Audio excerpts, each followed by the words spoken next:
Let me take you back to East Africa, where Kenya's central bank shocked the markets on Tuesday, announcing 200 basis points rate hike to 12.5% in reaction to the country's local currency, down some 20% since 2023 started, and the stock market losing billions of shillings in value as foreign investors sell down heavily on the local stock market. Now let's take a listen to Dr. Kamal Thugge earlier today at his pre-MPC meeting press briefing.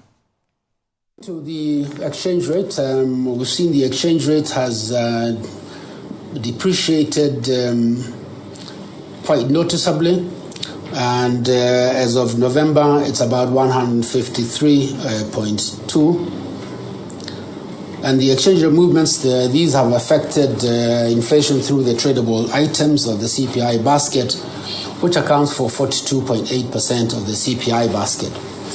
In November 2023, the exchange rate depreciation contributed 3 percentage points to the overall inflation.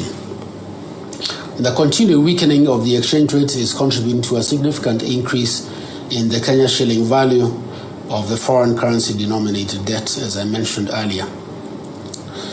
I think this is just to give a comparison of some, just comparing some of the outcomes within the EAC, East African Community countries, just basically trying to compare Uganda, Tanzania, and Kenya, and where we are on some of the key economic indicators. And this is the current account. You can see the Kenya's current account narrows to 5.1%. This is 2022, and I did indicate this year we expect it to narrow to 4.1. The picture here may be misleading because it shows as if the Kenya's current account is narrower than that of Uganda, which is 7.9, and that of Tanzania, which is 7. The problem with this is that part of the reason why the current account for Uganda and Tanzania are higher than ours is because they have a lot of foreign direct investments. And so this widening of the current account deficit for them is actually being financed to a large extent by foreign direct investments. In our case, and I'll come to that, the current account deficit is not being financed by foreign direct investments, but actually by external financing and loan disbursements. This chart looks at the exports of goods as a ratio of GDP and compares the Tanzania, Uganda, and Kenya.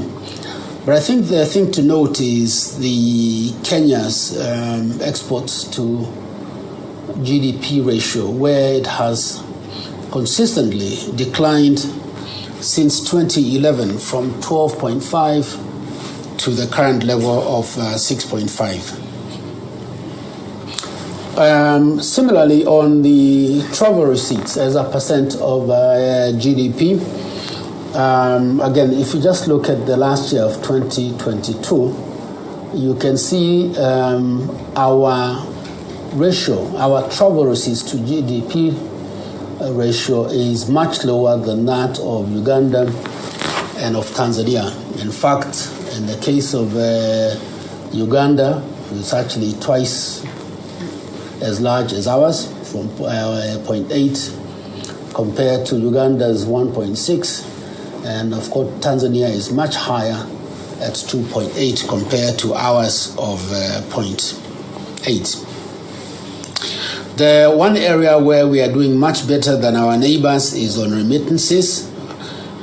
These have continued to increase. This is a very steady and reliable source of foreign exchange for us.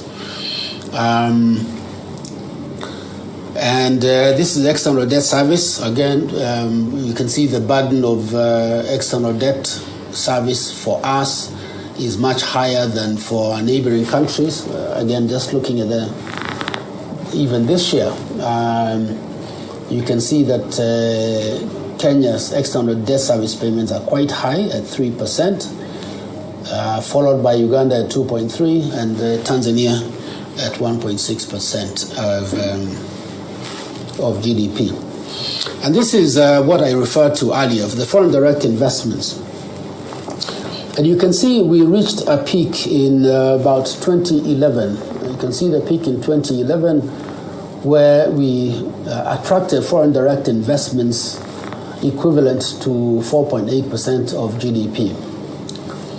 And since that time, every year there's been a decline in foreign direct investments to GDP, up to the point where in 2022, the ratio had declined to 0.7 compared to Tanzania, which had twice as much in FDI at 1.4, and Uganda, which even had much more at 3.2% of GDP. But the point, and perhaps we'll come back to for further discussion on this, the point that we wanted to make there was that we have been losing competitiveness.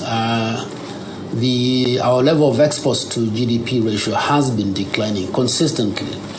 We are not getting as much tourism receipts as our neighboring countries have. Their foreign direct investments have also been declining. And at the same time, our debt service has also been increasing and is much higher than our neighboring countries.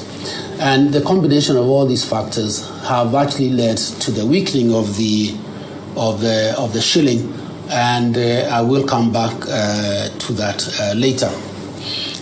The chart here shows the CBK's usable foreign exchange reserves.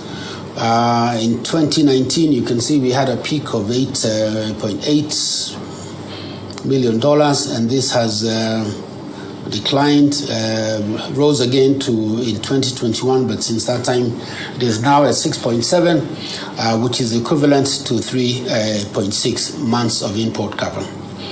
I hasten to add that despite this reduction in reserves, it is still sufficient, particularly even with a flexible exchange rate, is still sufficient to be able to address any kind of external shocks. On the fiscal framework, I think here is just to maybe I just jump to the deficit. The government continues to be committed to the fiscal consolidation. We see a deficit of 5.5 in the fiscal year 23-24.